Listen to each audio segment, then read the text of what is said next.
Let's talk, David, to get back on course, because you're a real smart guy and can maybe save us. First of all, had you been hearing about Rex Tillerson's concerns regarding Donald Trump and how he was trying to navigate a job that actually he didn't really even want, but his wife said, you got no choice. When your country calls, you've got to serve your country. It's been good to you. You've got to be good back. Joe, I have been hearing this for many weeks.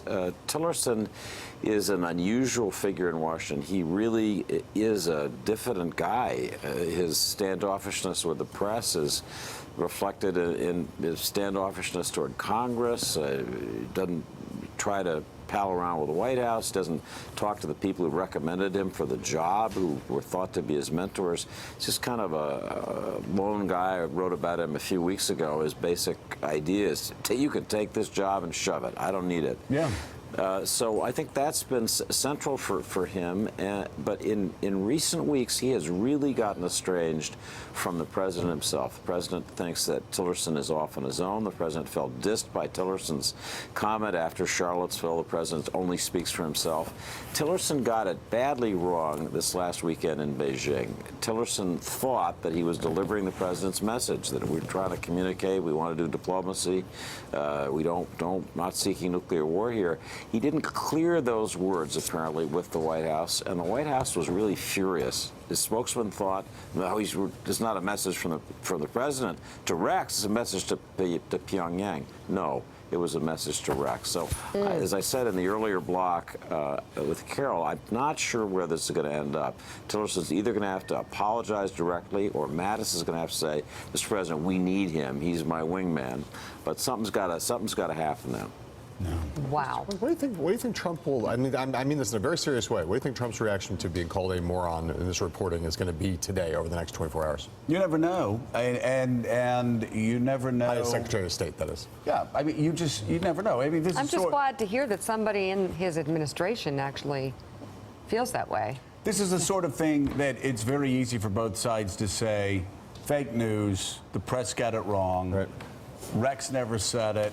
I know Rex. Rex is a great guy, and that all depends on whether General Mattis does need Rex Tillerson by his side, right. And whether all the generals stand shoulder to shoulder and say, you really need to keep Rex here.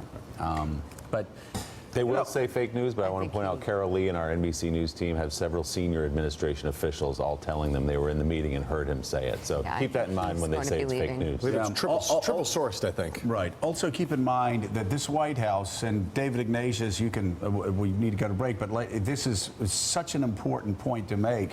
This White House, even before they were in the White House, the Trump team, has been skeptical not only of the intel community, but especially of the State Department. If you talk to Donald Trump or anybody close to Donald Trump after the election, their entire goal was cutting the knees out from underneath a State Department that they believed would do nothing but try to undercut their own agenda.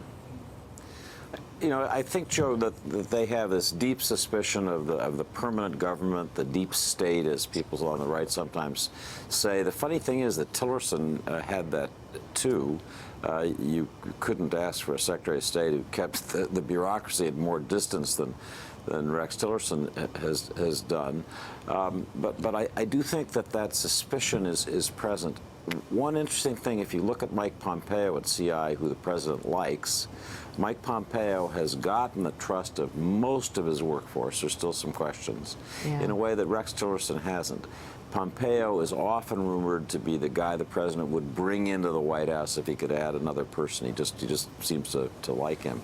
But that's an interesting comparison. Pompeo has the president's trust, seems to get along with his workforce.